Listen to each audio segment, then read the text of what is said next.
All right, welcome. In this explainer, we're going to break down some of the most essential open source tools you need to know about for managing a modern AI data center.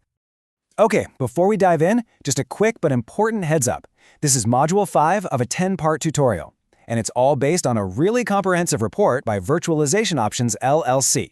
Now, this is for general guidance only. It's not financial or legal advice, so you'll definitely want to chat with your own pros before making any big moves.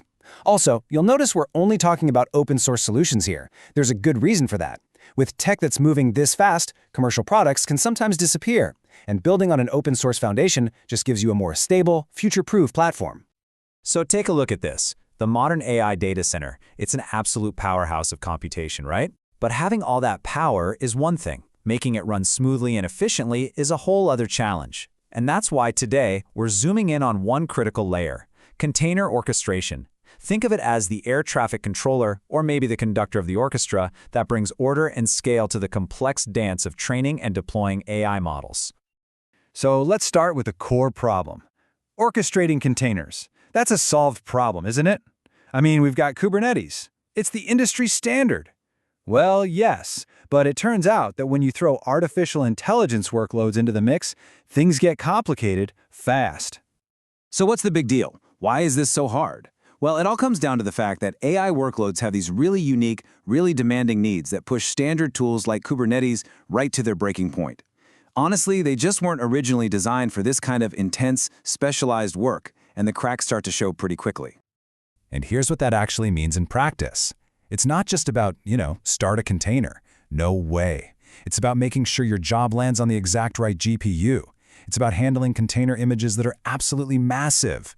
And maybe most importantly, it's about perfectly choreographing these complex distributed training jobs where dozens of machines have to work together in perfect lockstep. It's a whole different ballgame. So how do we fix this? Well, that brings us to our first set of really amazing open source solutions: specialized Kubernetes operators. The best way to think about them is that they essentially teach Kubernetes a new language. They teach it how to speak AI. Now, the magic behind all this is a concept called Custom Resource Definitions, or CRDs. Think of it like this. You're adding new words to Kubernetes' dictionary. Words like TensorFlow job. So all of a sudden, instead of you having to manually juggle dozens of individual containers and services, you can just tell Kubernetes, hey, run this entire training job, and it understands exactly what you mean. It manages the whole thing as one single intelligent object. And here's where it gets really practical. As you can see from this table, there's a dedicated open source operator for pretty much every major framework you can think of. So whether you're a TensorFlow shop or you're all in on PyTorch, there's a specialized tool ready to go. And what this means is that the whole nightmare of trying to manually configure a distributed training job, that gets replaced by a single, simple command. It is a massive leap forward in both productivity and reliability. Okay, so now we can define our AI jobs in a sane way. But the next question is, where do they actually run? Scheduling these massive jobs efficiently across a whole cluster of super expensive GPUs, well, that's the next huge hurdle. And it's another place where standard Kubernetes just doesn't quite cut it. And this slide just lays it out perfectly. Standard Kubernetes schedules things one piece at a time. This can lead to a deadlock, where part of your distributed job starts, hogs a bunch of GPUs, but can't do anything because it's waiting for the other parts that haven't been scheduled yet. It's a huge waste. Volcano, on the other hand, uses what's called gang scheduling. It's all or nothing. The entire job starts at once, or it waits until all the resources are ready. It also brings in critical features like job queues and fairness policies to keep things ordered. Yeah, this quote really hits the nail on the head. Volcano, which is another great Apache 2.0 licensed project, brings these advanced, high-performance computing-style features directly into Kubernetes. And frankly, for any serious, multi-tenant AI platform where you have different teams competing for resources, this isn't a nice-to-have. It's absolutely non-negotiable. It ensures your expensive hardware is always being used efficiently and fairly. Okay, so we've got a way to manage our jobs, and we can schedule them smartly. But how in the world do you package all of this up, the operators, the scheduler, all the different configurations, and deploy it reliably and repeatedly without losing your mind?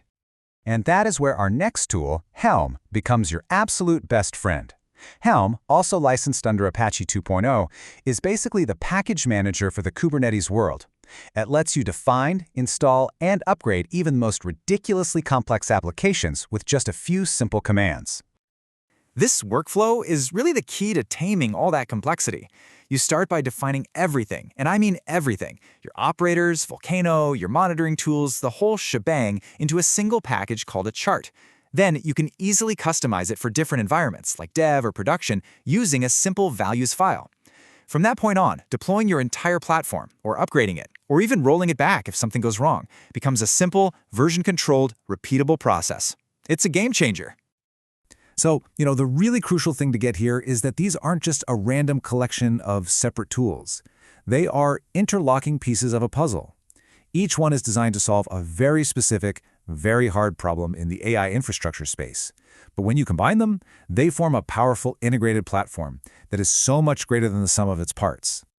And when you put it all together, this is what you get. You get a cohesive, robust platform. Kubernetes is your foundation. The training operators give it the AI-specific intelligence. Volcano makes sure all your hardware is being used as efficiently as possible.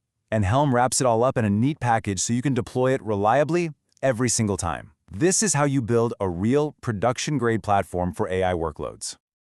So, you've done it. Your platform is built. It's orchestrating jobs like a champ. But the big question remains, is it ready to really scale? Because as your operation grows, a whole new set of questions pop up. How do you monitor performance? How do you build robust data pipelines to feed the beast? And that's exactly where we're headed next, as we continue to tackle the challenges of building a truly production-grade AI infrastructure.